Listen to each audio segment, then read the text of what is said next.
Hello. This is going to be an experiment, and if my connectivity fails, Bill, just take it over. Okay. But I think we can call the meeting to order and do the roll call. Want to pledge the flag first? Oh, yeah, okay. Why don't you lead that? Okay, sure. Pledge allegiance To the flag of the United States of America, and to the republic for which it stands, one nation, under God, indivisible, with liberty and justice for all. Now the roll call. Okay, thank you. Councilmember Polito. Here. Councilmember Hawkins. Here. Councilmember Lewis. Here. Vice Mayor Widmer. Here. Mayor DeGolia. I'm here. And so let's see. The first item on the agenda is public comments. Are there any public comments? I can't see the room, so Bill, if there are any, please call on them. If in the anybody room. has a public comment on an item that's on the agenda or not on the agenda, please raise your hand. And we have someone online, but no one in the room. Okay, So- Lindsay Radke, go ahead.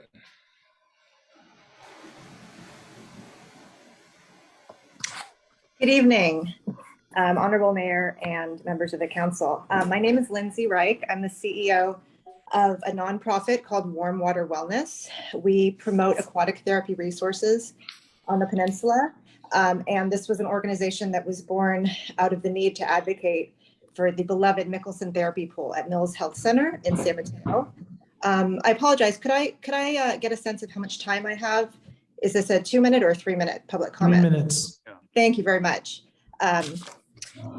Excuse me. And is there a clock? Is there a clock that you?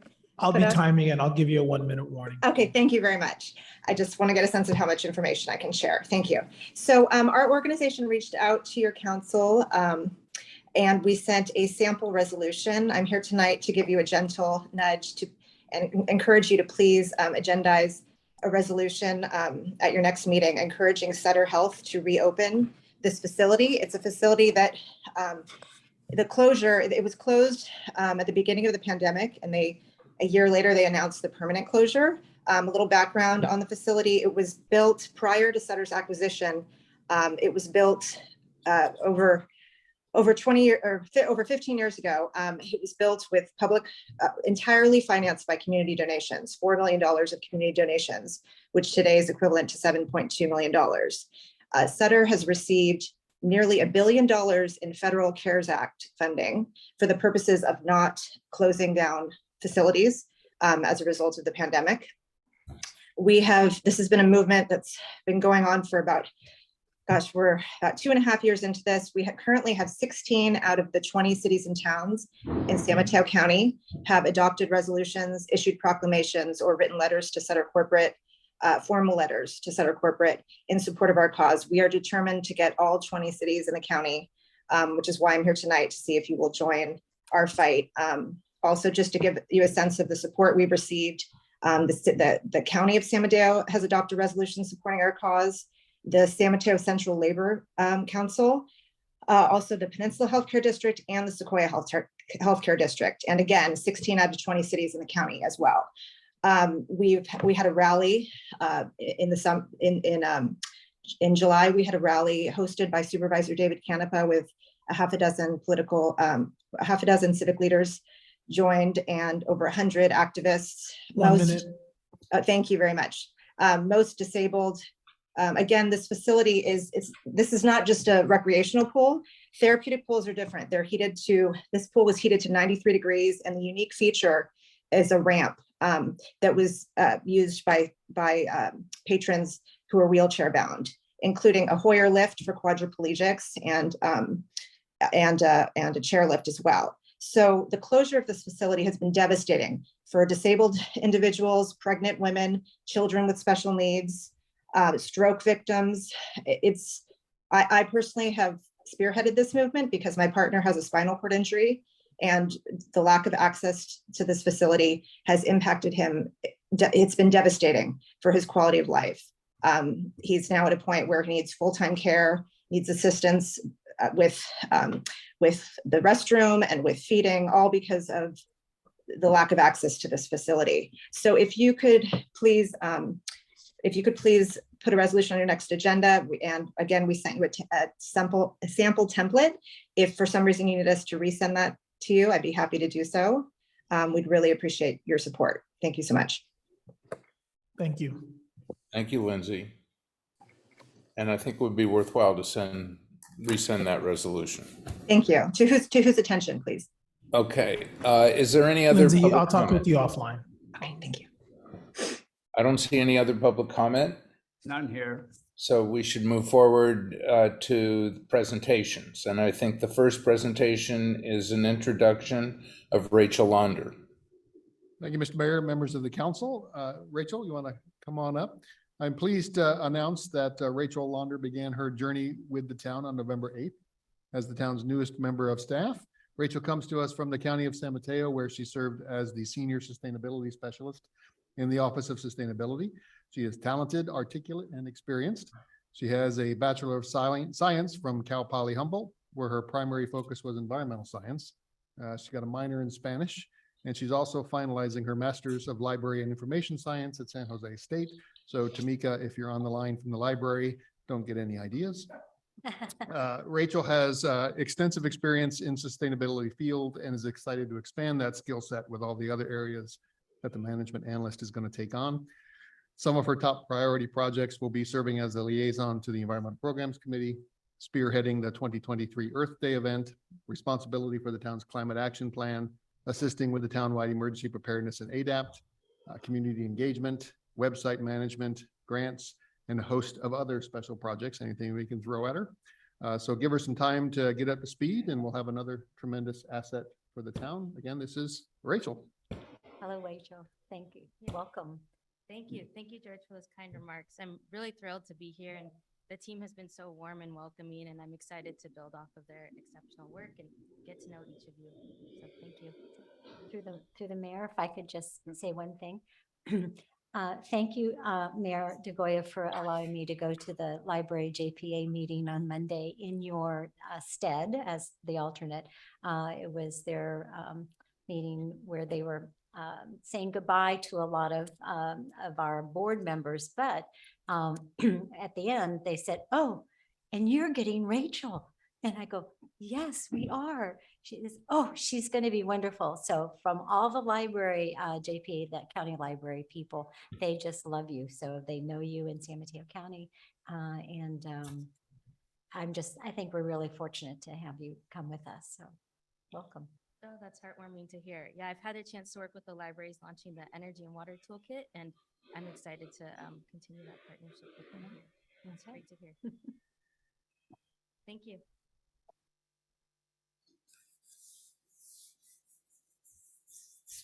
Okay, I think that the next presentation is the swearing in of Sergeant Magami. Is that correct?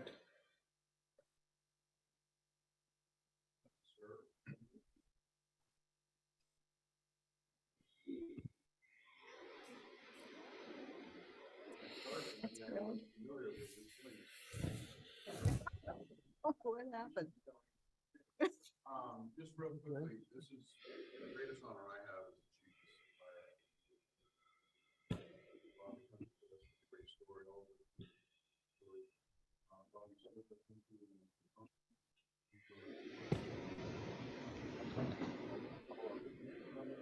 He served for 12 years. That's where we first met him when he applied I'm not next. Sorry. When he applied with us for one of our open sergeant positions, he performed very well. I think from that experience, he saw something that he liked here. And when we had an open officer position, he applied. He has totally embraced our community outreach and our community policing model, performed really well. And fortunately, when we had a sergeant position opening, our sergeant list was still active. He was #1 on the list. And so we said, we're going to promote. So with that, if you would raise your right hand. And we do you'd state your name, please.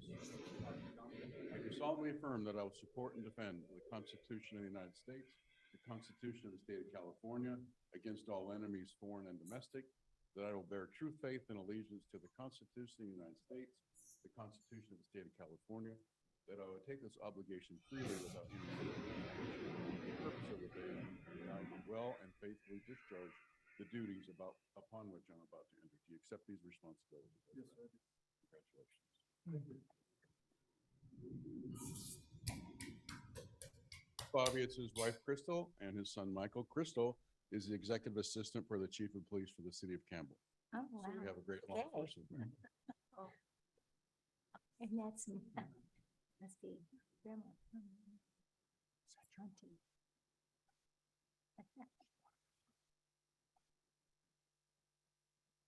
Hi. Oh, Michael's gonna do it. Great. We need a picture. Oh.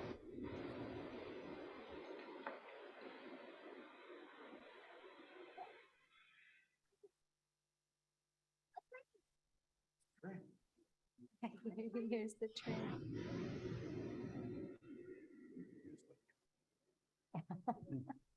Yay, yay. Way to go, Michael.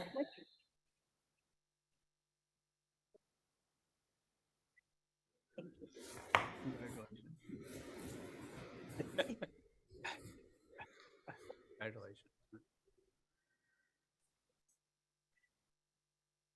Okay, on my agenda, the next presentation is the audio demonstration. Hello, everybody. Hello. Could I ask the members of the council to maybe get closer to the center, please? Because this speaker is sort of directional.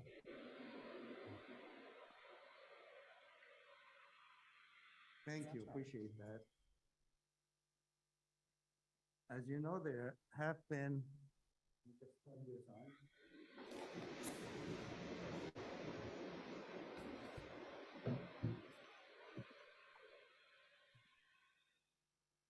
As you know, there have been some discussions about the volume levels allowed by different towns, including the town of Atherton. And the question has come up several times as to what does 75 sound like, or what does 65 sound like? So that is the purpose of this demo. I have calibrated this speaker to play at 75 at first. I have my calibration device there, and I'm going to just turn it on and be checking to make sure that we are dead on while I'm doing the demo. So if you see me get on the floor here, you'll know what I'm doing. And basically what I would like you to really think about is being at home, going about whatever it is you're doing. You can be reading a book, you can be having a conversation with somebody, you can be on a phone call, you can be doing some work. And just as you are doing that, in full compliance with the Atherton Code, this will start and it can last for as long as 12 hours at this volume level.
this is what 75 dB sound like. And as I mentioned, the code allows you to have this volume level at adjacent properties. So let me take it down to 70, okay? So this is 70. Sounds the same.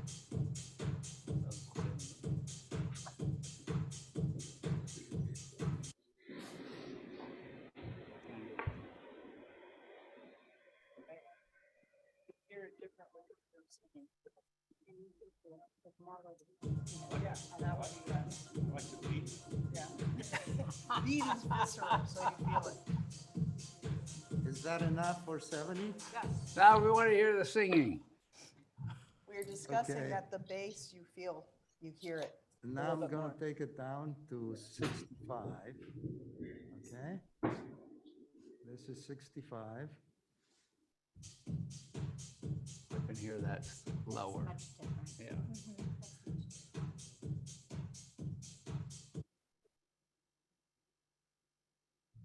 And then 60, which is pretty much the convergence point for, I'm not an expert on all the towns around us, but the ones I've looked at, there seems to be a convergence that the maximum noise level allowed is 60. And as far as I can tell, nobody has the exception that Atherton. The towns that I've looked at, it's 60 and it's 60 and that's it. So this is 60.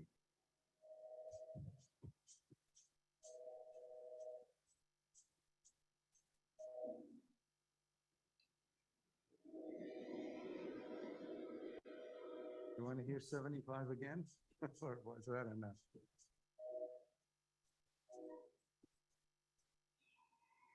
Anyway, I just thought that it would be important to really hear it. So you have a good sense as opposed to just juggling a number that is kind of an abstract concept, right?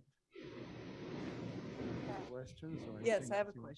question. What you're playing us is what would be at the periphery at someone's property. So they would then be, most of our things are acres, some are a little bit less.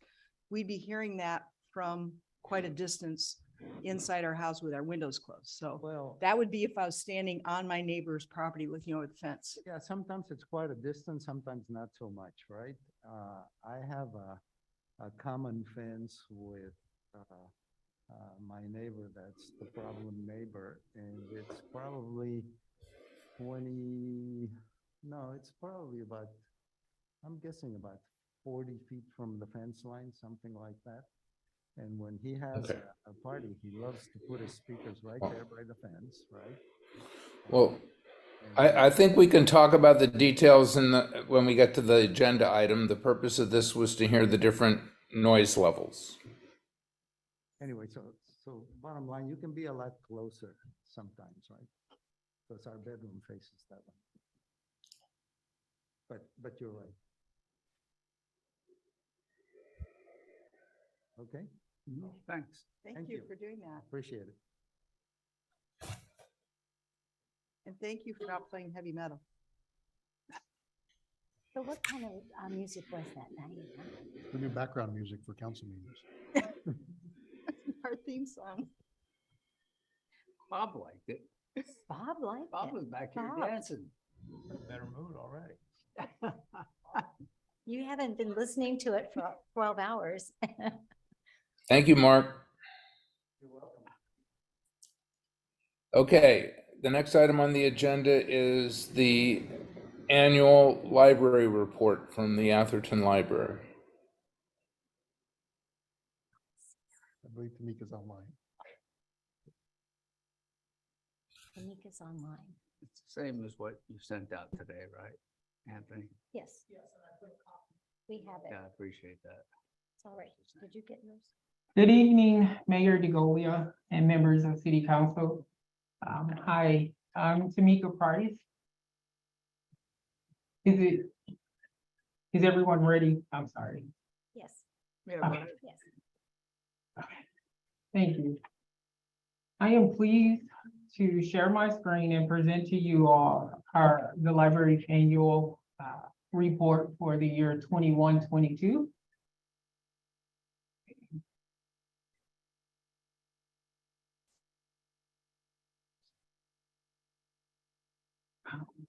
Over the past year, we have impressively built back from the pandemic and continue to be a critical connection point for our community. This year has been historic in many ways.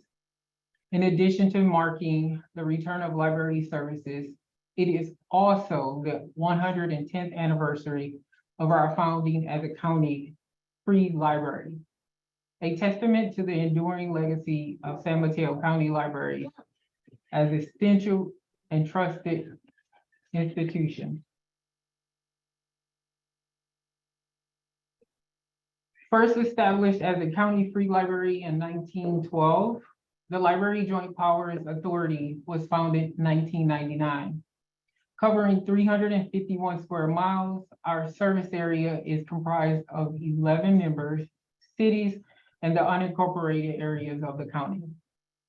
San Mateo County Libraries is uniquely positioned to see the broader community service area while at the same time understanding each community we serve. Approximately 283,000 people live in our service area, and 76% have a library card. The unique diversity and complexity of those we serve inspire and drive our services.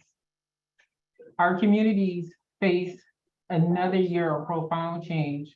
Through ongoing recovery efforts, San Mateo County Libraries have continued to adapt physical and virtual services to meet critical needs, and staff never wavered in their commitment to provide equitable resources, programs, and services.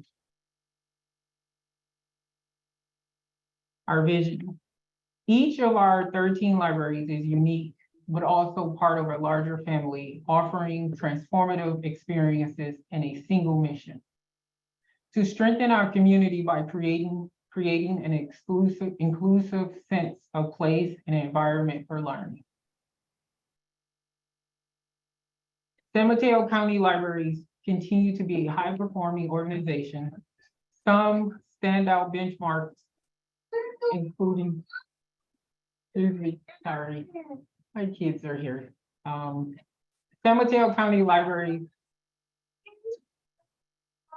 We'll turn it back on. Okay, watch here. Thank you. San Mateo County Libraries continue to be a high-performing organization. Some standout benchmarks include a 96% favorable rating, 1.6 million website visitors, and over 4 million wireless sessions. Okay. The library system had over 2 million checkouts, 935,000 library visitors. Locally, the Atherton Library had 8,800 library visitors and circulated 25,468 items this past fiscal year. And so that's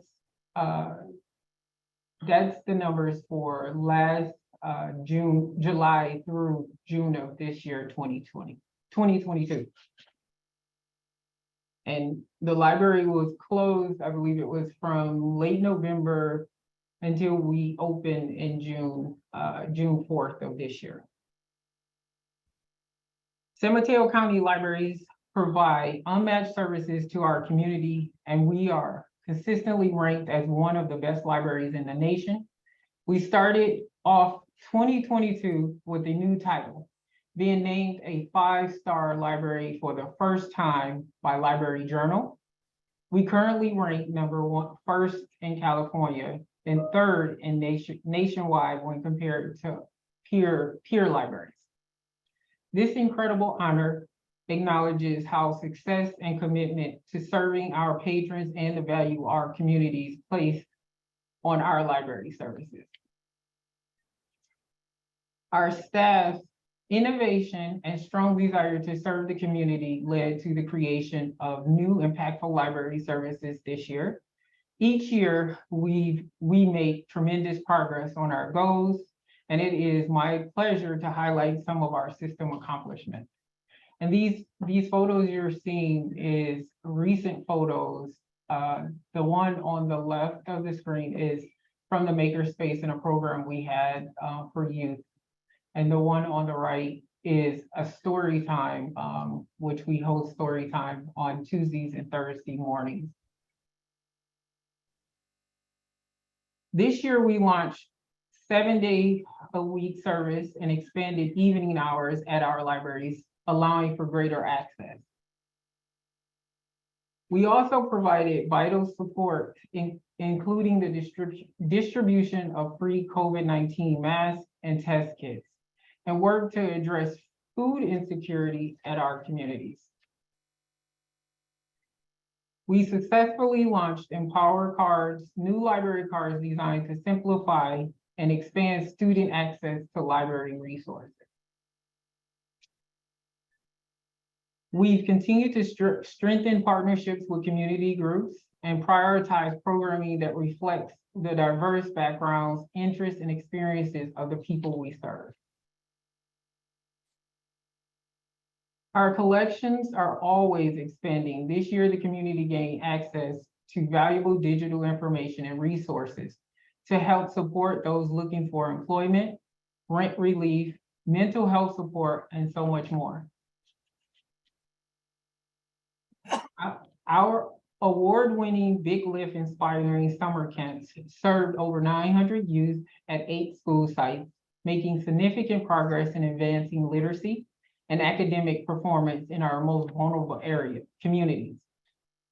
Parent feedback continues to be overwhelmingly positive. 93% of parents reported that their child enjoyed the program, and 99% will recommend the program to other families. Continued Measure K funding supported these programs, which includes over 50,000 free giveaway children's books and the employment of 200 high school and college age interns who gain valuable life experience and skills. In response to families craving more in-person offerings, our staff developed a new STEAM curriculum. This new program included fun, educational, hands-on activities for families to experience together. Through a new program with the State Library, we rolled out free California State Park passes inside our hiking backpack. We have expanded on the abundance of technology available to our communities, from 3D printers to virtual reality, coding workshops, and camera kits. The options are endless for our users to create, innovate, and learn. Our latest initiative is creating new maker and digital spaces and offering more maker programs to the community. On Saturday, June 4th, after 3 years of construction, the beautiful new Atherton Library opened. The library's flexible and inviting space is the perfect location for all community members to enjoy a variety of library programming and thoughtfully designed inviting spaces. It was a banner year for the town of Atherton, highlighted by the opening of the town center and new Atherton Library. Hundreds of excited community members attended the library's grand opening and celebrated the momentous completion of the new building. Residents enjoyed performances, story time, digital lab and makerspace demonstrations, and exploring the new library spaces and services. The beautiful new library has been enthusiastically embraced by the community and used over the past few months continues to grow. During this summer, the library was once again a bustling community hub and learning space, hosting a variety of engaging events and programs. In the exciting new maker and digital space, staff provided more opportunities for children, families, teens, and adults to create and learn with new technologies. A different technology program has been hosted each month, including introductory and workshop sessions. Residents have successfully crafted keychains and ornaments of family memories on the Glowforge laser cutter. learned to sew and printed personal board game on popular 3D printers. After being apart for so long, there is something so special about seeing our community members coming together to enjoy our new space. It has been delightful to see so many new and familiar faces returning to the library and making it a regular part of their routine once again. Our wonderful attached annual report showcases the new library and will be shared with the community and available online. Our accomplishments would not be possible without the strong support of the Library JPA Governing Board and Operations Committee. Our volunteers, friends of the Atherton Library, community partners, and our phenomenal team of staff. The new library was the result of many years of collaboration, planning, and hard work, and it is rewarding to receive such overwhelming positive feedback. We look forward to continuing to provide award-winning services and work in partnership with the town. Here is the charming video of patrons sharing what they enjoy most about our libraries.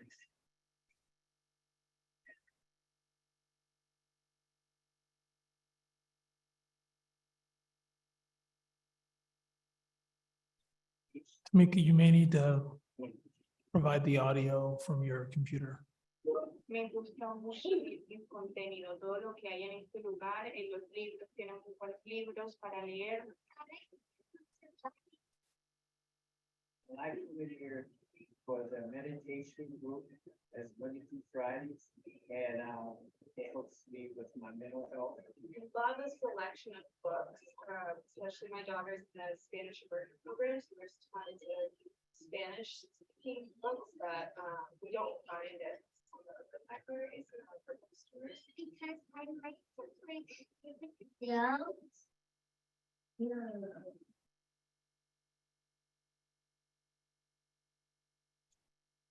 I would like to thank you all,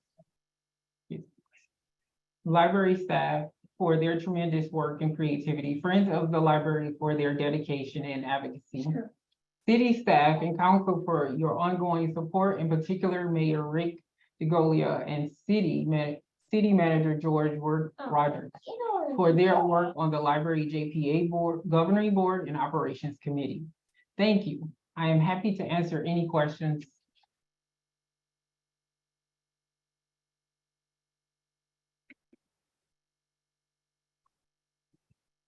You're still muted, Mr. Mayor.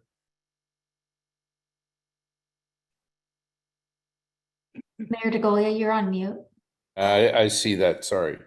I can attest to Tamika being a great manager. She's been very involved with the Friends. I've sat in on meetings with her every month there, and she's been completely involved in the library as it's opened up. It's really, she's done a great job. Anybody else have any questions? No, just thank you for the nice presentation, Tamika. You know, obviously you have a great facility there, and I've taken classes there, as you know, and I think that the resources we have, plus the staff that you bring in, all are excellent. So thank you again for everything you're doing. Right. Okay. Very good. Thank you. Thank you, Tamika. The next item on the agenda is departmental written reports, what used to be the city manager's report. Does anyone have any questions or comments for the group? I don't see any. I like the new format. I think the new format is really, it's easier to read. There's a lot of clarity, a lot of detail and statistics, but it's it's presented in a nice way. Thank you, City Manager. Okay, great. The next item on the agenda is the consent calendar, which is items 1, 2, and 4 through 9. Item 3 has been moved to the regular agenda. Does anyone on the council wish to pull any item from the consent calendar, or are there any comments? I don't see anyone wanting to pull anything. If anyone from the public wishes to pull any item from the consent calendar, please let us know. No hands are up here, Rick. Okay, great. So can I get a motion to approve the consent calendar? Items 1, 2, and 4 through 9. So I'd moved. like to move that we approve the consent calendar excluding item number 3, as you stated. I'll second that. I'll do a roll call vote. Councilmember Polito, Aye. Councilmember Hawkins, Aye. Councilmember Lewis, Aye. Vice Mayor Whitmer, Aye. Mayor DeGolia. All right. Thank you. Okay, so moving on to, we don't have any public hearings. Moving on to the first regular agenda item is item number 3, which is the second reading and adoption of an ordinance to amend the Atherton Municipal Code to adopt the Green Building Code and certain changes with exceptions. Thank you, Mr. Mayor, members of the council. There's no staff report for this one other than what's written in the agenda packet. I believe it was pulled just to address any additional questions and some additional public comment. Okay, does anyone on the council have any questions for item number 3? The mayor, I would just like to make sure that we acknowledge the 2 emails that we got later in the day today and bring those in for this item as part of the discussion. It's one from Kirsten H., Menlo Park, and one from Kenneth Frederick. And I don't know, it says Silicon Valley, California he's from. So everyone should have received those. Well, we also Okay. have, the building official as well as representatives from PCE on the line this evening as well, should there be any questions. And TRC as well. Okay, so if there's not a staff report and there aren't questions from the council, I'm having a hard time hearing. We can take public comments. Okay, Carol's raised her hand here in the audience. Carol Flattery. Well, forgive me, I'm going to fly through a lot of statistics here in 3 minutes, but good evening. My name is Carol Flaherty. I live on Camino por los Árboles and will soon be starting a new home on Adam Way. So my purpose in being here tonight is not to impede the implementation of our electrification reach codes, but ask you to reconsider 2 specific areas, the gas dryer and the gas pool heater. I sent a letter with some of the reasons that we should provide an exception for these items, but I'd like to focus on the pool heaters in particular tonight because I have some new information. So this week I had a very lengthy conversation with a man named Peter Crivelli, and Peter is the engineering head of Adams Pool Solutions. They have built 3 pools for us in Atherton, and they built quite a few. They're big in the Bay Area, built a lot of pools. So I asked Peter to compare electric pool heaters for me versus gas. And he told me that most electric heaters operate at 100 to 125,000 BTUs. That's important to remember. So that's fine, according to Peter, for a small pool, a spa, or a hot tub, but it's not the correct sizing for the larger pools that we tend to have in Atherton. So our pools are typically 20,000 gallons or more. And a pool of this size requires almost double that size of heater, a 300 to 400,000 BTU heater.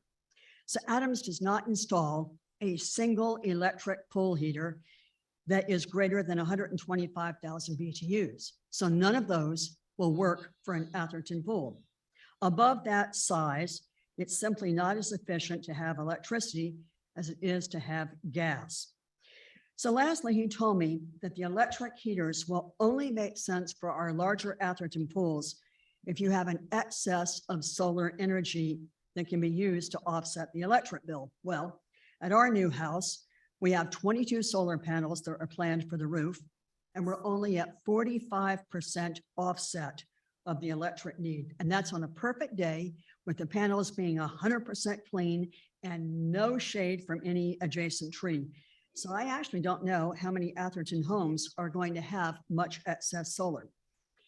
So I never believed just one source. So I decided to look into this a little bit more. And I looked at the website for Royal Pools because they built a pool for us also, and they're fairly large in the area. They too, like Adams, do not have a single pool heater that they install or a single electric heater over 125,000 BTUs. Above that, they too go with gas. So I looked at a third source, poolheatpumps.com, and their heaters cap out at 142,000 BTUs. So according to Peter, none of these smaller electric heaters is going to work for our larger Atherton pools. So then I decided to look at the number of gallons in a pool and what size heater it would take to heat that pool in a reasonable time. And there are a lot of charts that you can see online. They all have the same information, but for a 10 to 20,000 gallon pool, that's 500 square feet of surface area, that's a 20 by 25 foot pool, which is a lot smaller than what larger pools in Atherton are. You need a 200 to 300,000 BTU heater. So no new pool in Atherton. Ms. Flaherty, the 3 minutes is up. If I could just ask you to wrap it up, please. Yeah, Thank well, she came in and talked to me the other day, and so we'll give her a little bit more time. Please, yeah. I have 2 paragraphs, I promise. So kind of the upshot is for the pools that we have in Atherton, you're going to need a 4,000 BTU gas heater, and it's going to take 1 hour to heat a pool of that size 1 degree, and that's for the larger gas heater. So in summary, I ask you to provide an exception to the ordinance to allow for gas pool heaters and gas dryers, because when you think about it, this ordinance only applies to a very small number of homes, 25 to 35 new homes a year.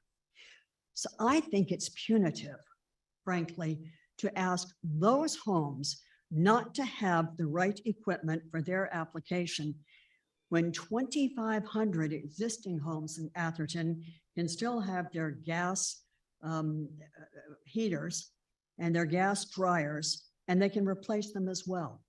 So just a few thoughts, and I appreciate your time, and I wish each of you a very happy Thanksgiving. Thank you, Carol. Great. Any other public comments in our room? There is a public comment online from Sean Armstrong.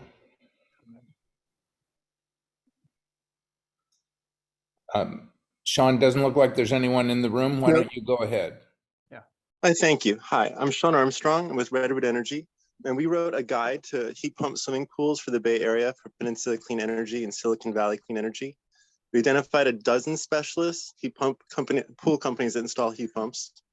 We identified heat pumps that go up to 500,000 BTUs, and a 125,000 BTU heat pump is the right size for a 40,000 gallon swimming pool. I'm sorry that the specialist that the previous speaker consulted is not familiar with how to install heat pump swimming pools, but there are a dozen other companies that do it right now. I would like to point out that 77% of Governor DeSantis's Florida is all electric right now. They're installing swimming pool heat pumps all over Florida. AquaCal is headquartered there. It's the United States' largest manufacturer of swimming pool heat pumps. And right now, 88% of all the dryers sold in the United States are electric, 88%. So there is no technical challenge to dryers. There's no technical challenge to swimming pools, Olympic swimming pools, all the way down to a little dinky, foot warmer. Every size of swimming pool and spa is handled by the heat pump industry currently, and they're sold worldwide. It's really the minority of pool heaters sold in the world that use gas. So I encourage you to adopt the complete ordinance comprehensively, because it's technically feasible and it's affordable and it's the right thing to do with your own goals. And thank you very much. Okay, thank you, Sean. Kristen, sorry. Hi there, I'm Kristen, and I apologize if there's background noise. I'll be very brief. I'm the person who submitted a written comment, but I was also able to join, and I just briefly wanted to offer myself up as a real live human being who just put in an electric pool heater for our pool when we did an electrification remodel in adjacent Menlo Park in 2020. And we had our electric pool heater installed by a local pool contractor, Canderley Pools. They did a great job. We keep our pool at a nice 88 degrees and it works quite well. So I just wanted to offer an anecdotal real world example of somebody who made the decision to electrify, and we included our pool in that. It was a new pool. So we installed the pool and the electric pool heater at the same time. And I just wanted to offer that I often open up my electrified home, including the pool area, for visits. So if anyone wanted to come and do an on-site visit, Kristen Hansen in Menlo Park, and I'd be glad to offer that. Thanks. Is it a heat pump? Kristen, how many gallons is your pool? Well, I only found out about this meeting today, so I'm not armed with a lot of data like the previous speakers, but I would be so happy to provide any follow-up data or questions you have. I couldn't even tell you the exact gallons, and I don't want to get it wrong. How about length and So width? I could take any follow-up questions for sure. Length and width of your pool would help. It's small. It's about 13 by 17 feet, but that was a conscious decision. We could have gone bigger, and we made it smaller because we knew we wanted to electrify. We also made it rectangular so that we could install a cover and retain the heat better. So in our case, the decision to install the pool the size that it is and with the cover was to complement the decision to electrify. Just a follow-up question. What is the depth? The deepest? The deepest depth? is 6.5 feet. And is it a heat pump or is it instant electric? It's a heat pump. It's a Pentair heat pump system. Okay. Mhm. Great. Okay, thank you, Kristen. You're welcome. You're welcome. I hope you get here okay. I don't see any other public comment online. There's one in that Stacy has a comment here. Hi. So I'm speaking today on behalf of the Environmental Programs Committee. I'm the subcommittee for REACH codes. I wanted to remind you guys that REACH codes are important for us to hitting our climate goals that are state mandated. And Steve Schmidt from Home Energy Analytics sent us an email today highlighting the fact that within Atherton, our gas-powered pool heaters take up a large portion of our gas usage for the town. So the other data that I thought was interesting was in the Redwood Energy memo. If you guys had a chance to read that, one of the key points that they made was that heat pumps work best when they are installed with the pool. So as California is moving to decarbonize, as people's heaters go offline, they're going to have to replace with electric.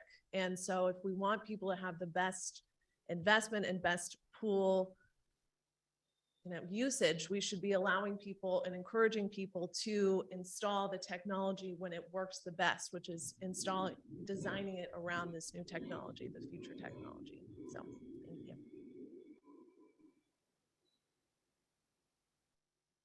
That's it, Rick. Is there any other public comment? Not here. Okay, and I don't see any online, so let's bring it back for comments by the members of the council. Well, I'll make a comment.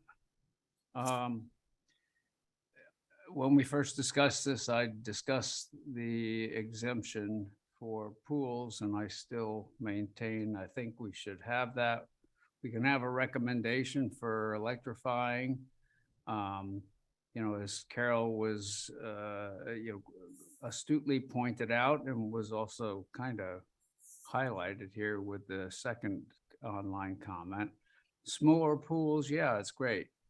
Larger pools may not be great. And so there should be maybe some additional information or additional requirements based on some detail, or as we have done with things in the past, is that we define what the base is and then make a recommendation on top of that, which is what we've always done until this.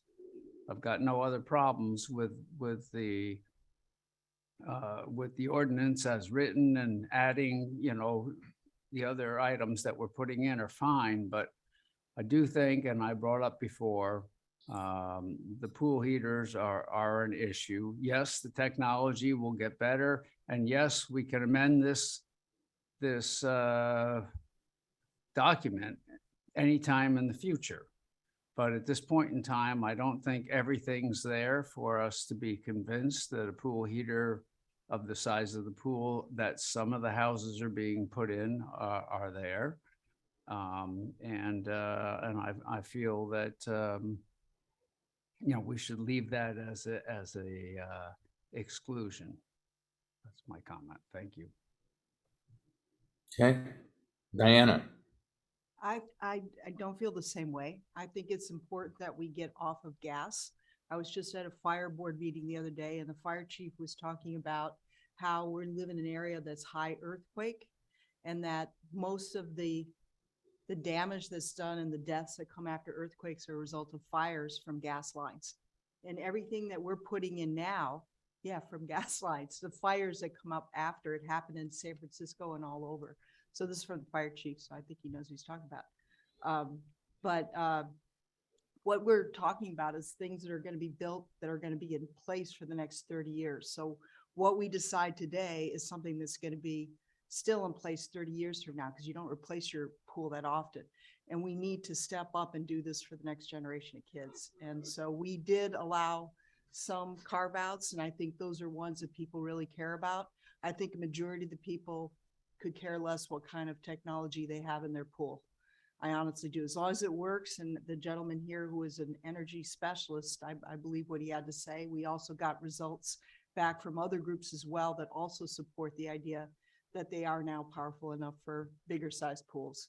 So I myself am not in favor of adding another carve out to continue gas out into people's yards for another 30 years.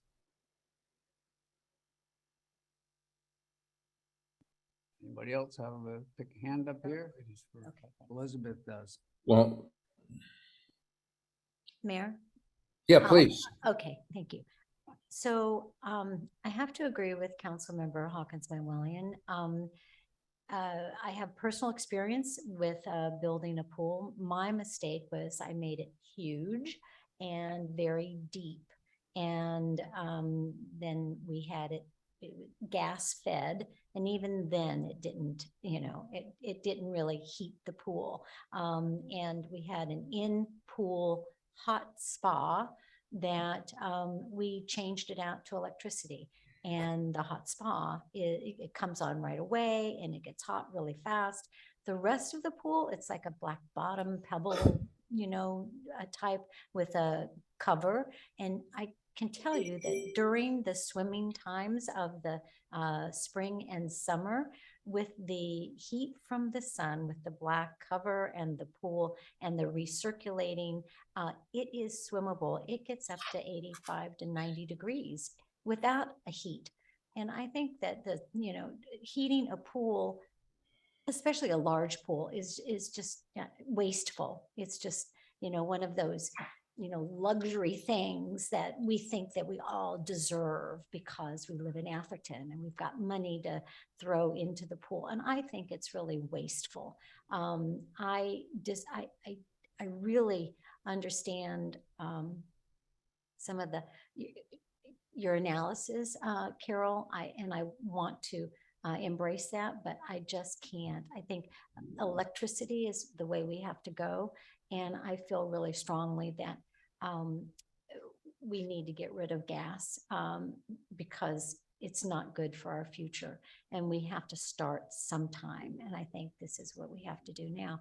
And also, I think people are starting to build smaller pools, at least not really deep pools like the diving type deep pools anymore. The newer types of pools are like maybe infinity, smaller, skinnier, and they're not the big play pools of the past.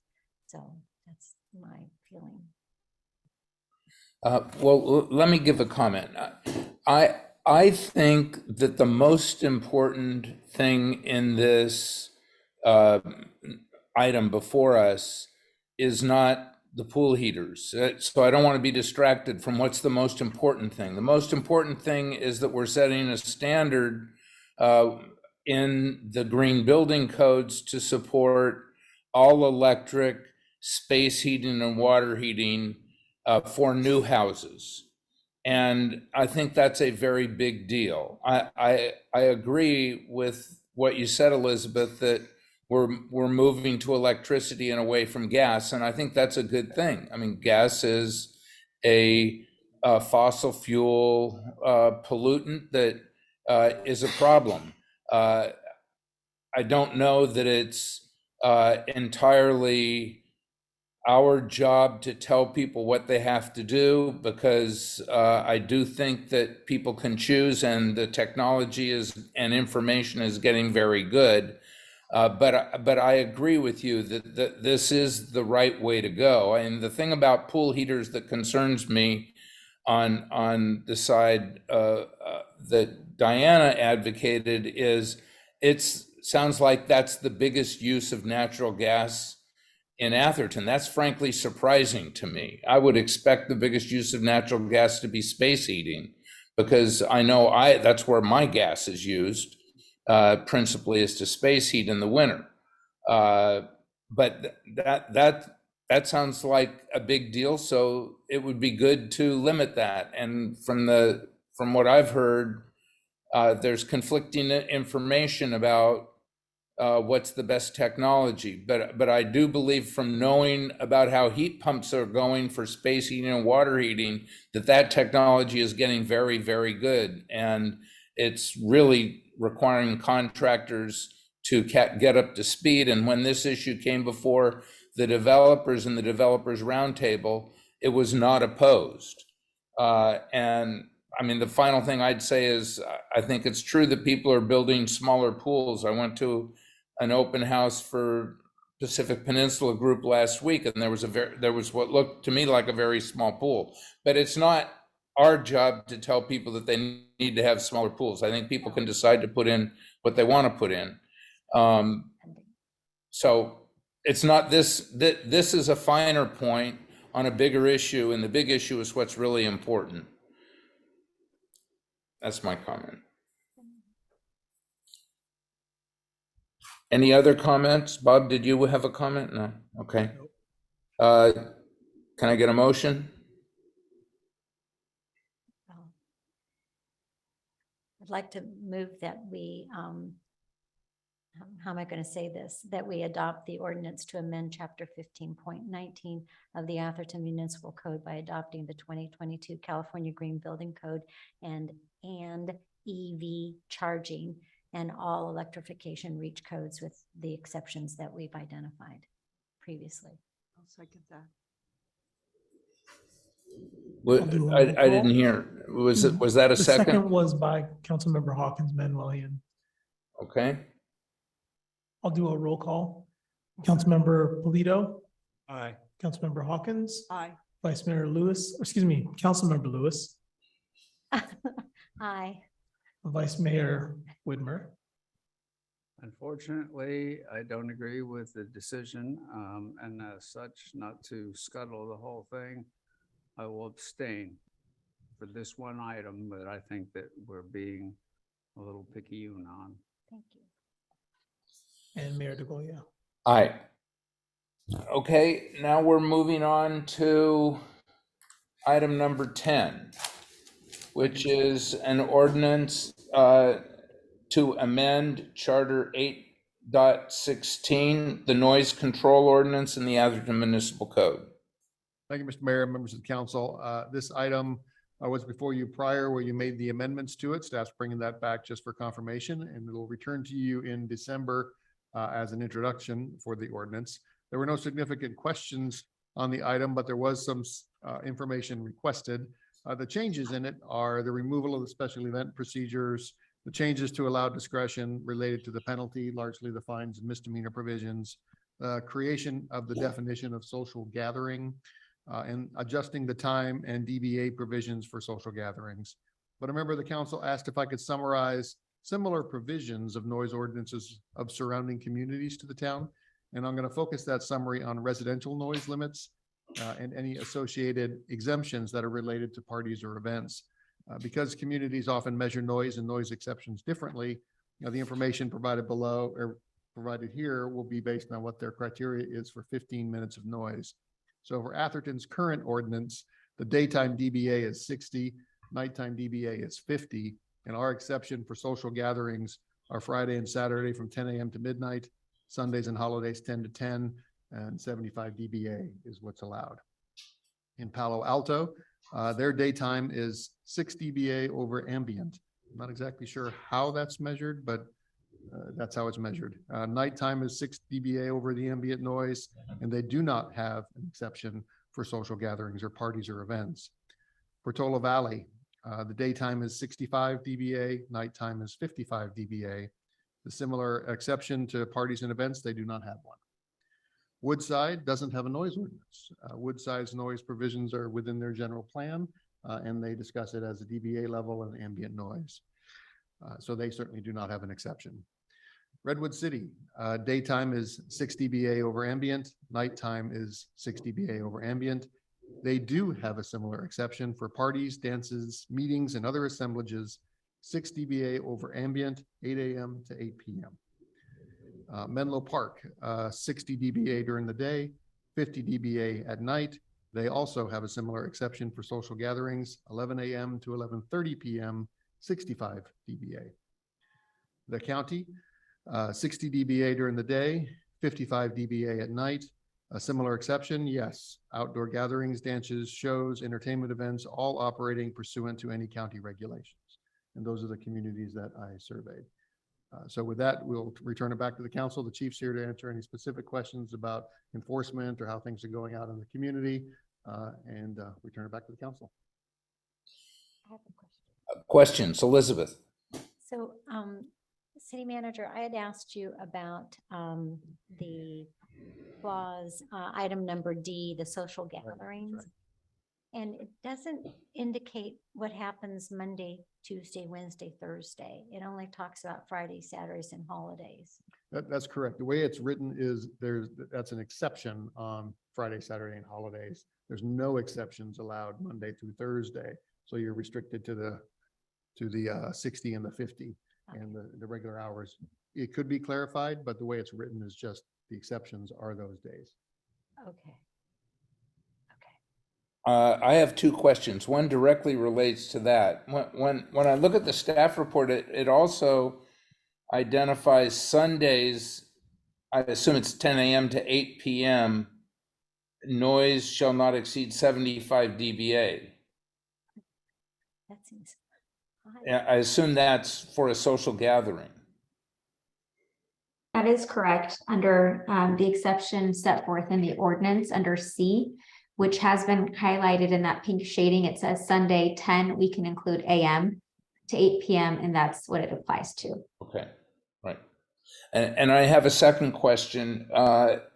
When we discussed this the last time, one of the changes that we agreed to make was to include the ability to consider a continuing violation after a warning has been issued to be a misdemeanor.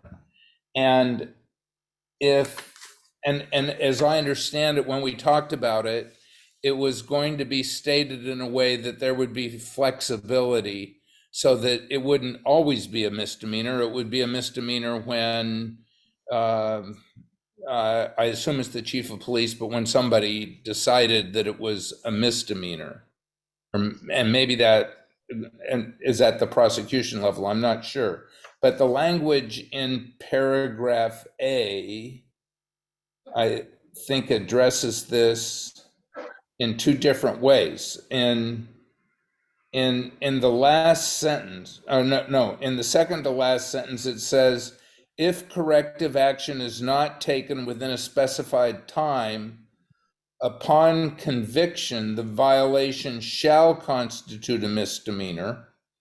And then in the next sentence, it says, after written notice by the officers, each following 15 minutes that noise continues shall constitute a separate offense and that says also shall be punishable as a misdemeanor. So I just wanted to make sure we have the flexibility that we talked about so that it is, I was a little concerned about the shall constitute a misdemeanor rather than, may be punishable or shall be punishable as a misdemeanor. I'm not sure.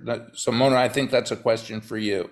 Sure. So the general rule is that ordinances are declared to be infraction, or actually misdemeanors unless you declare them to be infractions. The reason why we wanted to divulge from being an infraction and labeling it as a misdemeanor is that the government code establishes caps on the fines that are associated with infractions.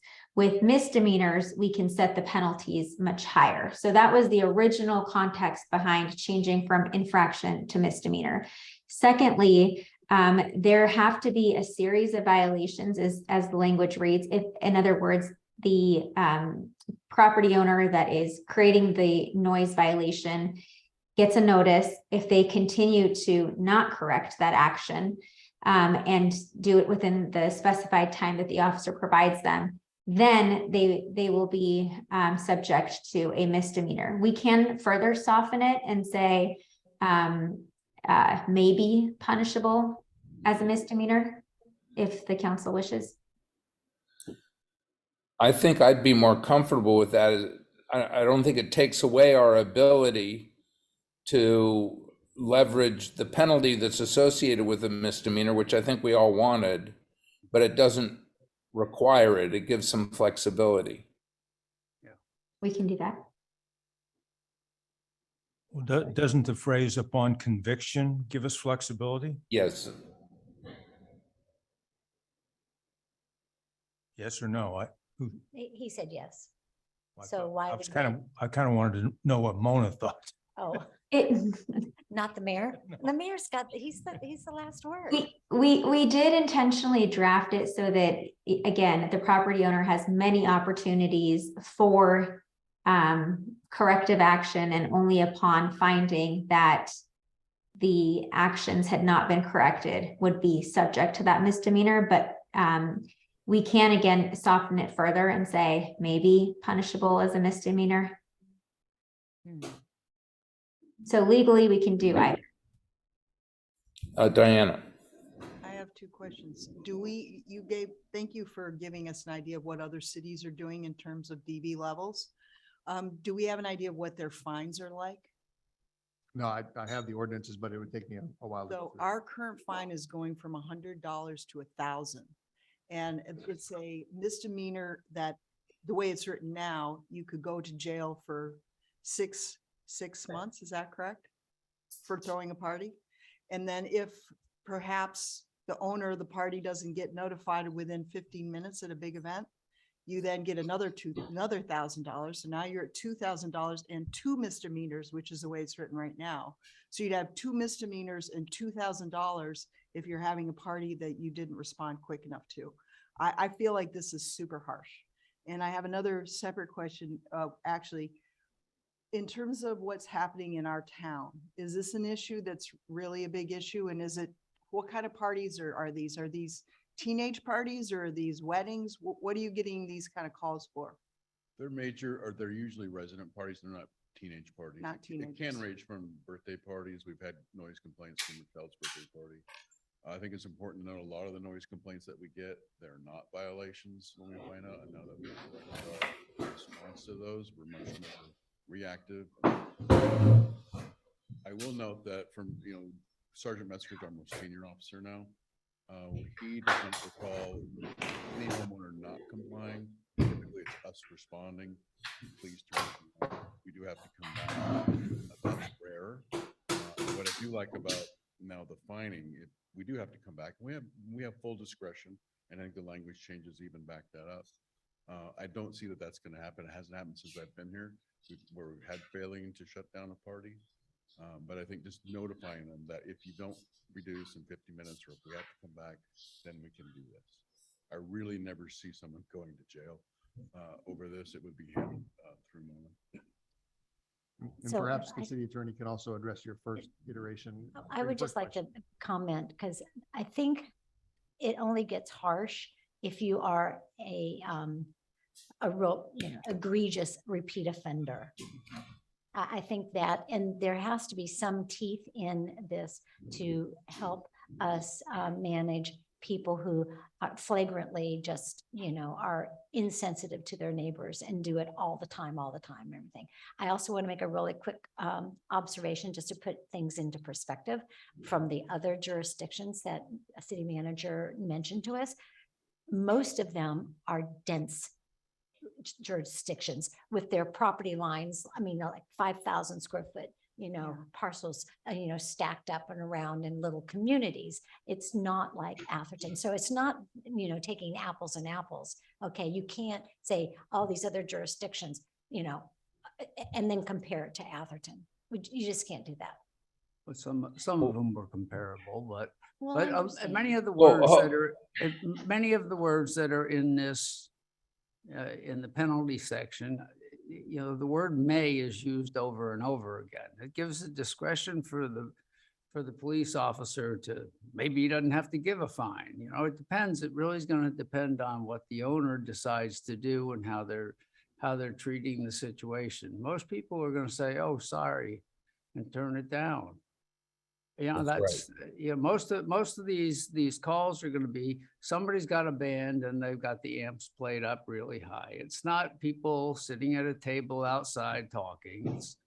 It's there's a party with loud music. That's what bothers people. And so oftentimes I would expect if there's a call and it gets verified, then the officer goes in and speaks with the homeowner and says, "Hey, we're getting a couple calls and, but it's a may. He doesn't have to do anything. In fact, he won't do any. In fact, it's written in here, he doesn't do anything until he comes back the second time. The first time is just a warning. And he may give a warning. So he may not even do that. So we're in comments. Let me just see if there's any public comment and then I'll bring it back for more comments. Is there any public comment on this? There's none in the room, Mayor. Okay, and I don't see anyone online. So thank you for allowing that. Diana, then I have a comment. Yeah, I was surprised that what came back, one of the problems that got us was Mark's situation where he had a repeat offender. And I found that it wasn't as strong on repeat offenders, but as strong on the person who doesn't turn it off quick enough. So I think that the wording on that could have been a little harsher for somebody who's a repeat offender, who's doing it all the time, as opposed to someone who's having like a one-time wedding or a party. So I was surprised that that part was not articulated more.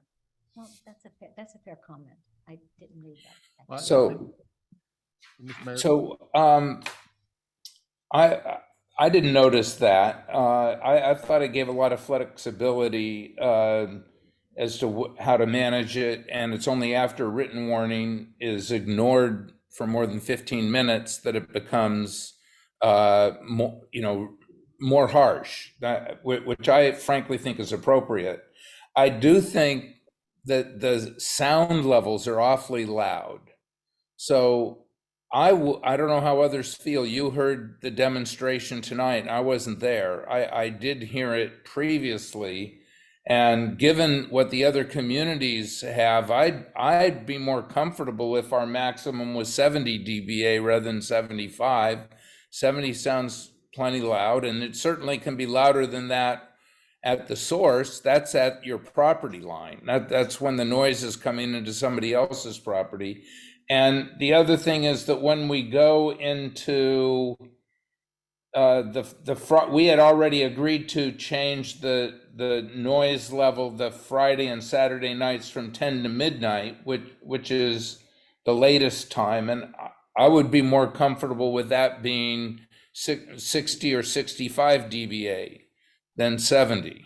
So I'd rather, I'd rather, especially when I see what other communities in the area are doing. Nobody has allowing as much noise as we're allowing. And I've heard from numbers of residents, it's not just Mark that I heard from. I've heard from several people that they've had problems. And I'd say the most problem is with neighbors who are just blasting their stereos. It's not mostly a problem with parties. I think Mark had that problem with parties, and I'm sure some other people have too, but when I look at the other communities, this sounds like it's awfully loud. Again, not to belabor the point, Mayor, I don't think we can compare ourselves to other communities. So I think your argument is not convincing by using with the other communities, DBL.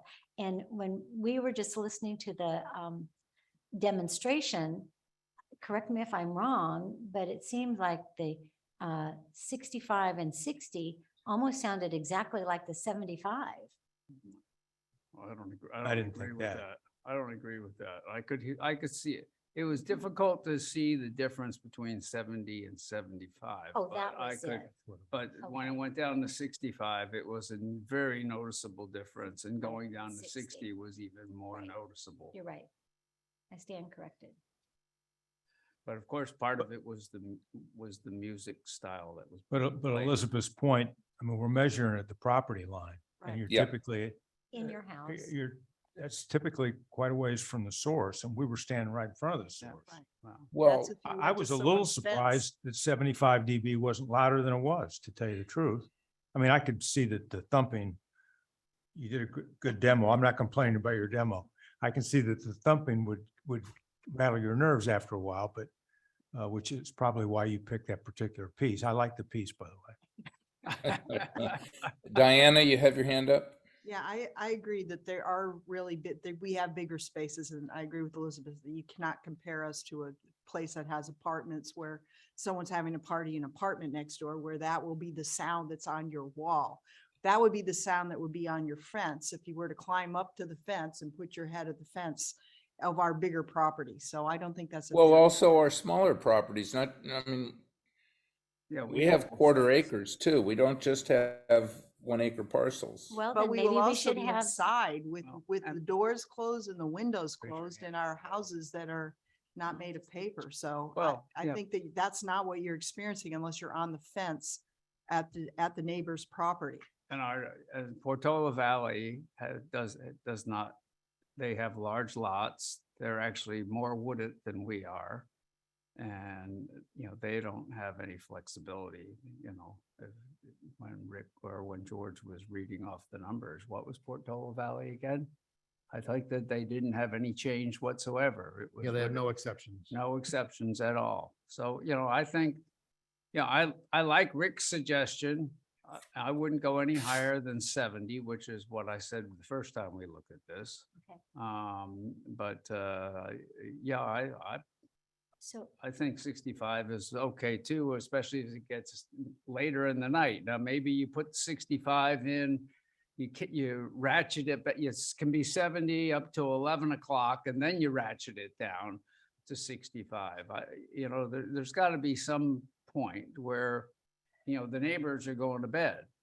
So anyway. I just want to say, so if we're going to compare ourselves to like Portola Valley, and they restrict you from painting your house white, you cannot do that. So we're going to say that, well, Portola Valley, you can't paint your house white.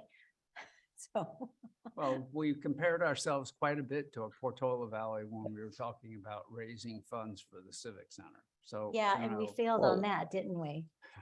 Wait a minute, but this is not in the absence of comments from residents. We've gotten comments from residents that they've been extremely annoyed by loud noises from their neighbors. I agree. And we can do something about that by reducing the maximum from 75, which is off the charts for anybody around us, to 70. I think that's a reasonable thing to do. I don't necessarily agree with that. I think it's our right to have parties. It's our history. The police chief has said it's not been a problem. I'm very much in favor of giving this tool for abusers. So if there's someone who's abusing it, we give the discretion to the police to decide how to handle the situation. But I think that making blanket rules without the other people who are actually talking about, we're using one person and then hearsay of our own neighbors. I don't think that's fair to the people that have moved here and want to have a birthday party or bar mitzvah or something in their big yard. I think that it's not fair to people's rights to do this. I think making the rules are good, and that gives us a nice tool. the police chief himself said that, correct me if I'm wrong, is that this would be a tool that would help you, but you also said that just changing the methodology was going to solve the majority of the problem. And I think that we've already done that, which is great too. So thanks for that. I appreciate that. I have to agree with Councilmember Hawkins Manuelian on that. Very well said. Mr. Mayor, Yep. could I perhaps, Councilmember Hawkins Manuelian asked a question about escalation and repeat offenders. Perhaps between the city attorney and the chief, maybe briefly summarize how the escalation bit of this works with respect to a fine and determination of a misdemeanor. And if it's a second party and the officers respond to that, the way it's written now, do they have the discretion to more quickly escalate the process of fines and determination of a misdemeanor if it's a second response the next weekend, for example? Or the next day. Well, you know. Okay. So the ordinance does not contemplate repeat offenders in, for example, a calendar year, and we could add a provision about multiple violations in one calendar year and potentially escalating.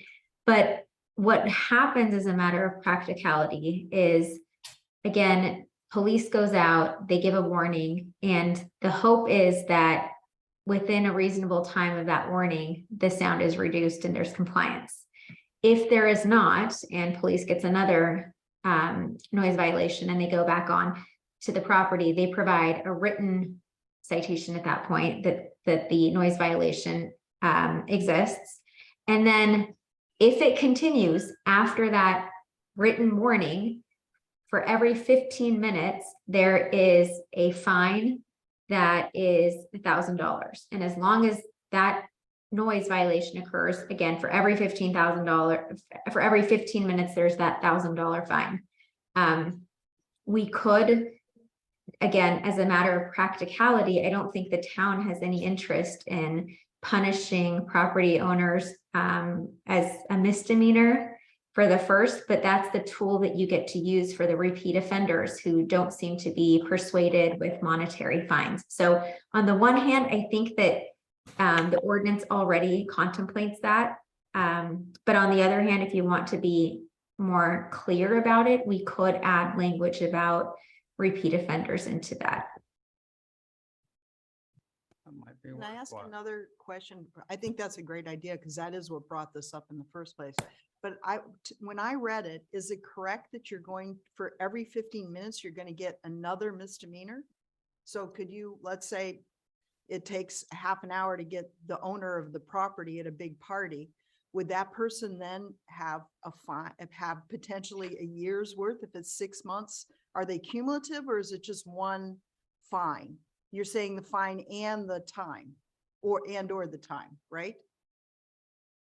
I'm not sure I understand what you mean by the fine and the time. Okay. So perhaps I can explain. So a misdemeanor, 6 months in prison or $1,000 fine is basically kind of how the code is written. I think the council person's question is it multiple misdemeanors every 15 minutes or is it just an escalation of a fine? No, the 15 minutes just relates to the fine. There's a very different,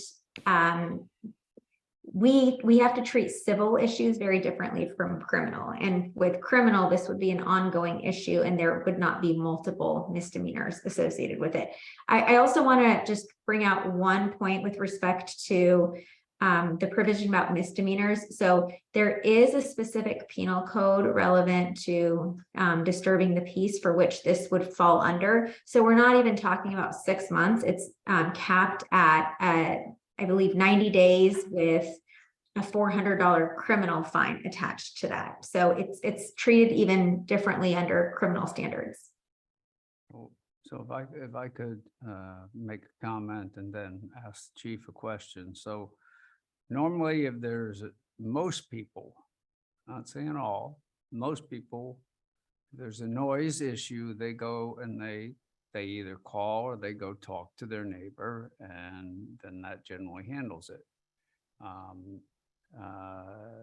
Diane has brought up several times, well, if it takes this much time to find the owner, when the police officer goes and says, hey, we've got a complaint, who do they talk to, chief? Do they talk to the homeowner? The responsible party, which is normally the homeowner unless there's another hosted party at the property. So it would be at the time that we make contact with you as the homeowner and say your party is too loud. And we explain to them, you have 15 minutes and here's what's going to happen. I don't anticipate having to do this. I mean, right now, and it's not a big issue for the department. It is a great issue for our residents and we treat that seriously, and we have changed our response to make sure it's uniform. We get about 4 or 5 noise complaints per month. That could be from barking dog to a party to a kid's party. Probably more than half the time, those complaints are not valid. That is not in violation. And again, when we go out and we're asking, just like as you said, Vice Mayor, we do ask people when we have knowledge of parties being planned, please contact your neighbor. If you want to invite them, that's even more so. It's going to mitigate the complaints. But almost always, again, in talking with Sergeant Metzger years ago, I've been here almost 6 years. I don't know of any instance where we did not gain compliance. And I think the intent of working with the city attorney was in the event that we had that, previously it wasn't much of a tool. Now there is. Just by responding and explaining that, I have full confidence that we'll gain compliance. I think we should try it.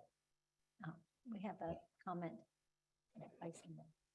Chief. For public comment No, no, here. a council member wants to say something Oh. first. Oh, well, Go ahead, Greg. hey, hi, Yeah. Greg. It's been a long time since I've been to law school, but I think if you have 2 of these 6 months that you're flirting with felony. Well, I don't know, my recollection may not be that accurate, but if I recall, you can accidentally cause a felony, put them into a situation where it's a felony and a lot more serious crime. Wow. Bob? Well, I think the comment the chief made, one part of it relates to what Rick's saying, is that is 75 really the right number? Because you get there and it turns out to be 70. You know, I only heard what 70 sounds like in here, and it sounded a lot like 75, but I guess there is some issue, particularly after 10 o'clock at night, how loud things should be. Might be worth more conversation. Yeah, I think that's the big issue is I think we've got the problem of a continuing offender solved with the ability to fine and threaten a misdemeanor. I don't think we're ever going to have to use that, but I think it gave flexibility that Mona requested, and I'm 100% in support of it. I think the big issue is, well, what's the demarcation line? Is it 70 or 75? And you can look around at the other communities and you can say, well, they have smaller lots than we have. There are some places where we have smaller lots, but it's just significantly different. And I think 75 is wrong. And I'll either make a motion that we change 75 to 70, and for those 2 hours, which we had previously changed it from 75 to 70, that we change it to 65. That's Friday and Saturday from 10 to midnight. I think that's the right number. Those are the right numbers. Those are better. It's too loud. And I don't support it. So can you restate your motion?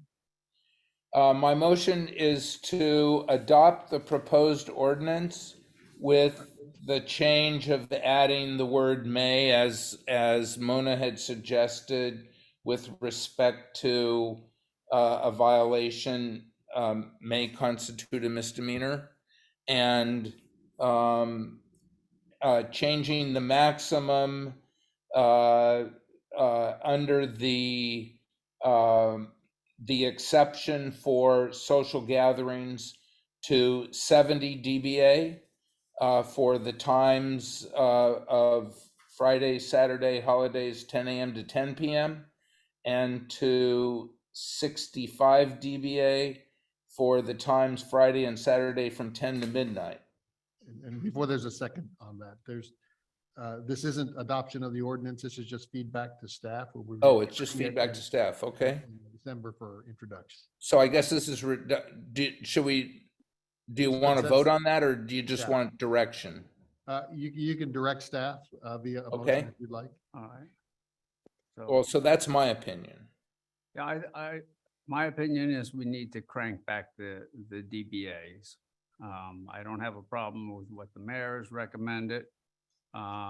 Again, there's probably people that violate the noise ordinance today and nobody ever bothers to call them in.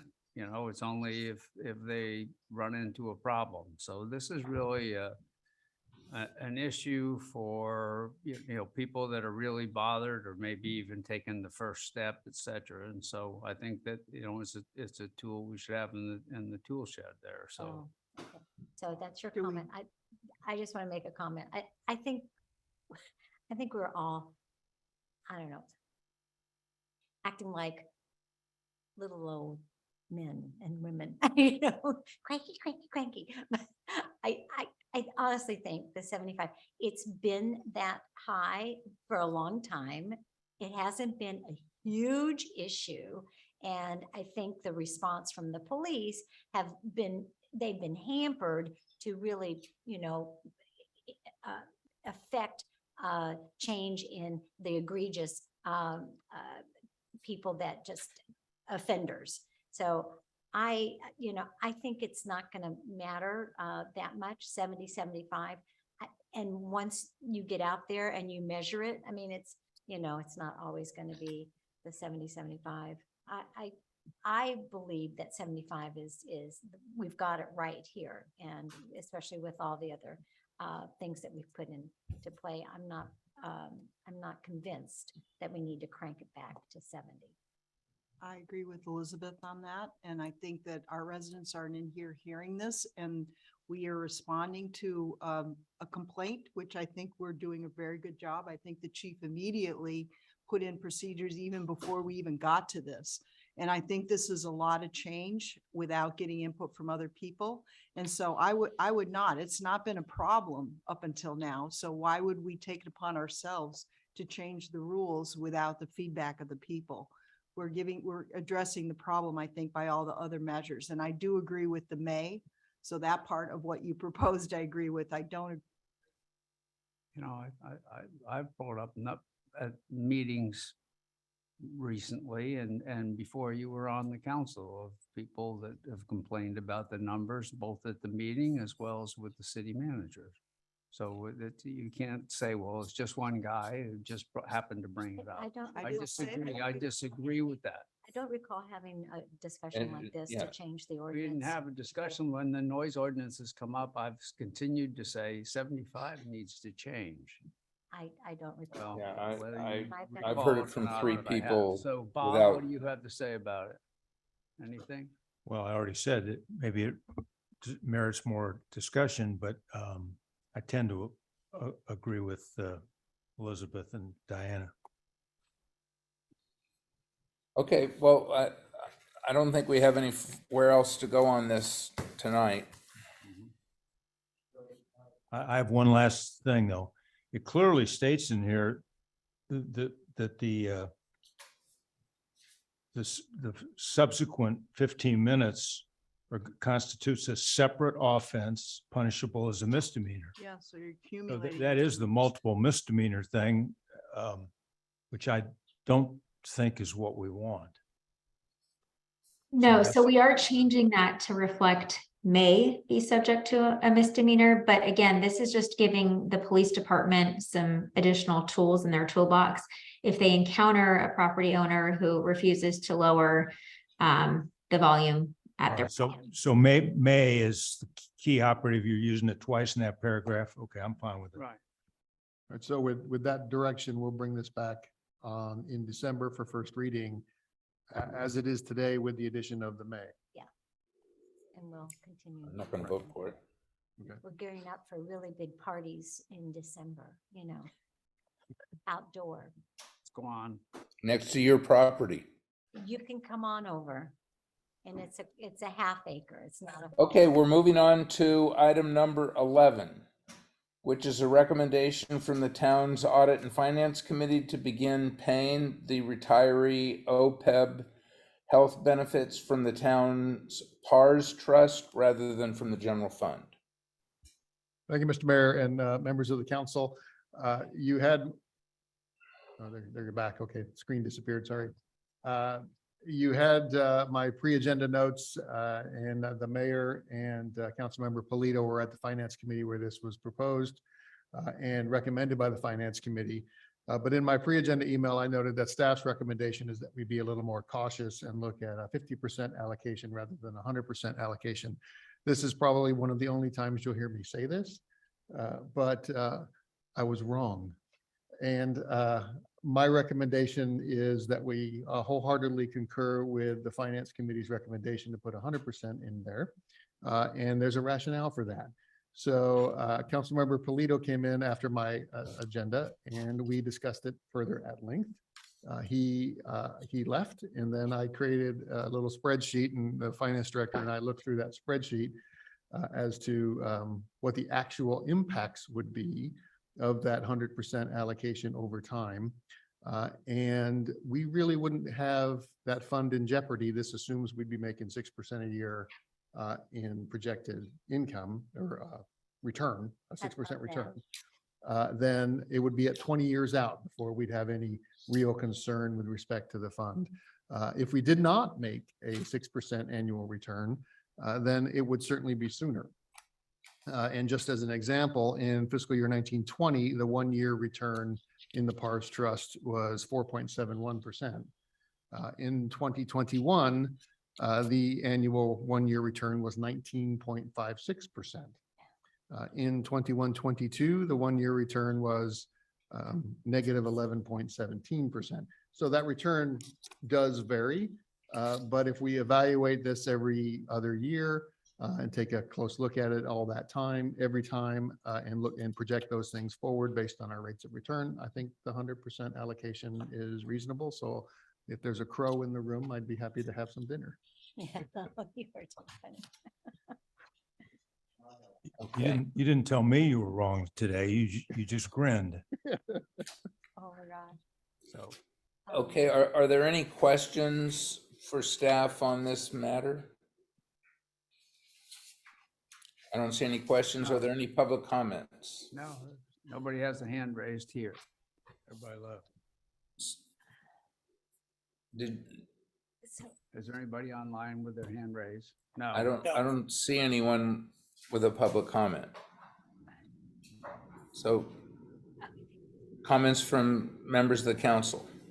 Yeah, I support the recommendation with the comment that, every 2 years, I think we need to look at this. The stock market goes up and down. Currently, we're looking at what's going to happen with an interest rate rise. It's going to put us into a recession, et cetera, et cetera. Y'all have read the papers as well as I. And so I think we need to look at the return. We need to look at the actuarial numbers of our retirees and our potential retirees and see how that plays out. Just doing a flat division without the escalation of the fund, you're going to run out in 6 to 7 years.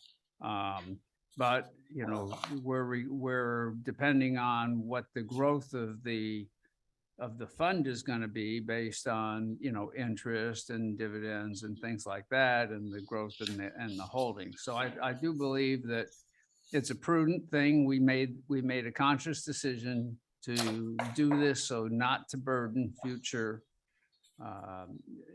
future councils with this extra cost. And it turned out to be, it grew faster than I think that we anticipated. And so I support this moving forward, but I am cautious and believe that every couple of years we should look at that, as well as look at the actuarial report on the people that it applies to. Thank you. If I could say something, you're not correct that we're relying just on earnings. We're going to continue to make the ADC contribution each year, which covers benefits earned in that year, number one. Number two, the spreadsheet that George put together actually was kind of a worst case scenario because it assumed nobody that is currently retired ever died for the first 22 years. Probably optimistic on their behalf, but definitely not optimistic in terms of the life expectancy of our pot of money. So I think And Bob, if I understood that, the number of beneficiaries went from 61 to 41. I mean, that was a big drop, but no, that was, we didn't have 20 people die. The new consultant changed their methodology, reporting methodology. There are 41 retirees and 20 dependents, which is the 61 that was in prior reports. I see. Now, maybe one or two of them is no longer with us. I don't know, but there's still 61 people recovering, but they're not all going to live for 20 some odd years. So that $500,000 round number is going to go down over time. Meanwhile, we'll continue to make the ADC, which will pay for the 13 people we have on staff that may eventually retire from the town and be entitled to benefits. I will say something though about the return. I went back in minutes all the way back to 2019. I couldn't find the minutes from the last meeting we had with the investment people, but I think we moved from moderate to moderate plus at that meeting. I can't find it, nor can I find on their website what moderate plus means. I know what moderate was. Moderate was 45% stocks and 5% cash and the balance in fixed income. We've come out way ahead because we've made 2.8 million, I think, in investment returns, and we've only turned around and lost 1.5 million of it so far. But we need to get them back in, and particularly in a rising rate environment, we need to consider whether there will be a point where we will want to go to a more conservative mix, particularly if interest rates get up to 5 or 6%, because that's what we need. And we don't need to take any more risk than that. But when we made that decision, we were looking at less than 2% return on fixed income. So it made sense to take some risk. And so far we've done okay, but so I don't know when you have a high mark. Is it still high mark? Yes, sir. Yeah, I don't know when you're going to have them back in, but soon, I hope. Yes, we will. And they're providing an updated report for this current quarter, and it's 47% in stocks and 53% in bonds and cash. So there's so we only moved it 2%, but yeah, and it's the moderate index plus passive. So Elizabeth? I have a question. So you've reversed your opinion, and instead of kind of going with the 50%, you're thinking of 100% right now. So the And so recommendation, yeah. that would free up in our general fund about $500,000 a year That's correct. in our operating expenses and things like that. That's correct. So when we talked about this, we were saying that, well, future council, I mean, we have a very fiscally responsible council with, the people we have on hand. We're going to lose Mr. Polito in December, but he's always going to be on the finance committee, I think, for life. So, future council will get comfortable with having that extra 500,000 to play with and spend. Maybe new programs, new this and that. That's gonna, take more money to maintain over the years, and it becomes like a snowball effect. I kind of like having that little, reserve account out there, restricted, But, So increase the reserves if that's what you want to do, but going against this recommendation, just because you think we're going to have some big spenders on the council at some point in time would be the wrong way to handle Well, it. we said we were gonna look at this thing every couple of years. Every couple of years, we would reevaluate and come back to the council and decide, do we want to continue or do we want to change? And so as long as we have that proviso, I think that, that's a good thing. And it allows us to reassess where we are, reassess what the needs are and decide what to do. I agree with you. We just don't want to have the money frittered away. Right. I agree with you. No, and the point is valid that Yeah. the money could end up, particularly if it's not used for one-time projects and gets us wrapped into lots of ongoing maintenance and so on. I don't disagree with that. I'm just saying the mechanism, if you want more safety, Mhm. then change the percentages on the reserve accounts. But Just- the issue Wait, here, wait a minute, I'll stop. wait, the issue here is that this doesn't go on forever. We look at this every year and every 2 years. When we get the actuarial assessment, we're obligated to look at this. From my sitting in the Audit and Finance Committee and hearing the comments there, it's not a close call. We absolutely should do 100%. So your fiscally conservative staff and the basis of, my original recommendation was exactly to Councilmember Lewis's point and concern that if we freed up $500,000 plus every year, somehow over the years, that would find its way into an operational cost that's now built into our operations that becomes very hard to undo. Right. A one-time capital cost, not so much, but an operational cost, hiring that extra police officer, that extra code enforcement person, whatever that is, becomes harder to unwind. That We was could the buy concern. $1 piece of art. That's one time. Go ahead and do it if The you one want. time, the Why one-time don't we- things why were don't we not put problems. this So that thing was, back underneath the bottom line, when the ERAF comes in and we decide how to allocate it, we can have this $500,000 also included in there. we could do it as a set-aside fund of I some just, kind. I just know how hard it was. Yes, it was very hard to get start it there. that, I know. And you led the charge and, got everybody on board with it. And it was just, are you leaving? Sit down. Bob Italy.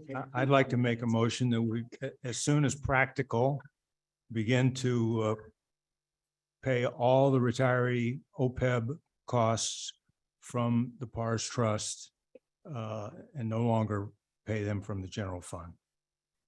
Whoa. Well, I'll my, second it. my understanding of that, Bob, was that we'd need to make that motion at the 6-month time. You're making the motion to direct staff to do that as the soonest possible point, which would be an evaluation at the mid-year budget. Well, I'll second this that. motion. That's why I said as soon as practical. I'd like to amend it to say that your savings that would come out of that would be included below the line and would be evaluated by the council as to what they How should it's do with it at used. the time. And so that puts a little safeguard on it. Okay.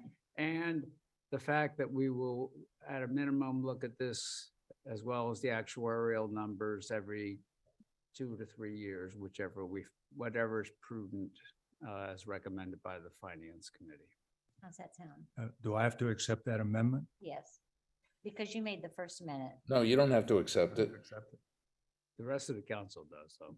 Well, would you like? No, to the original accept motion. No, I don't want to accept that amendment, nor do I want to accept additional language. I don't think you need language. The review process of every 2 years is in place. That's right. Okay, I'll extract that part from my amendment. However, putting in the money below the line to where the council then makes a thoughtful consideration of what to do with that money, either save it, spend it, do a special project, put it towards paying off this building. That's the council's decision at that time. My question for the city manager and for our finance director is how practical is it to start keeping a ledger on what those savings are and moving general fund money into a separate slush bucket.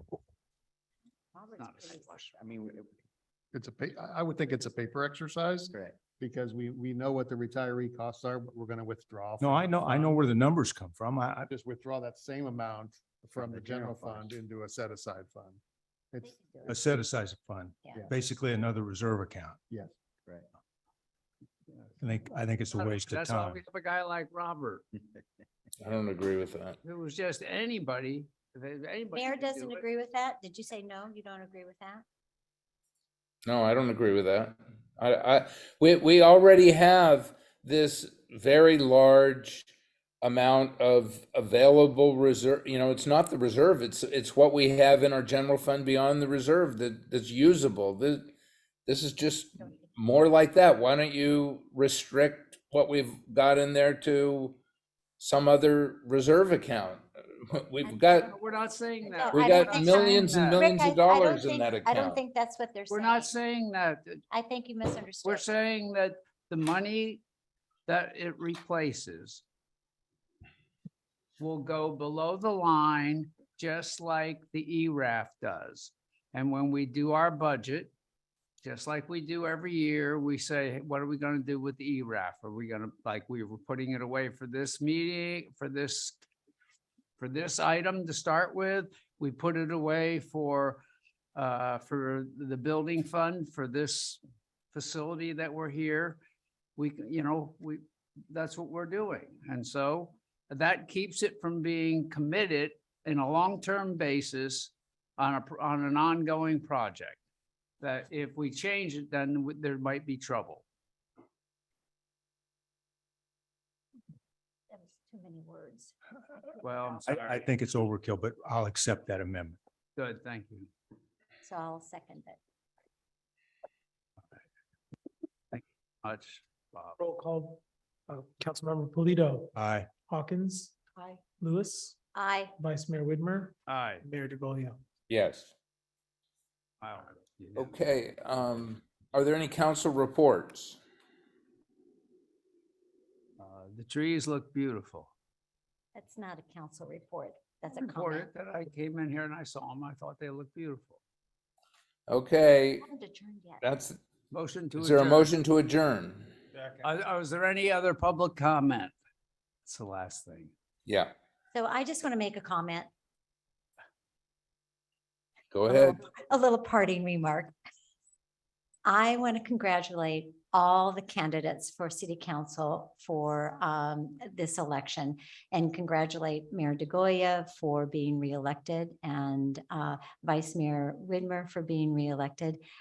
We have two candidates in our presence tonight, Stacy Miles and Greg Conlon, and they fought a good race. They ran a good race. They're very close.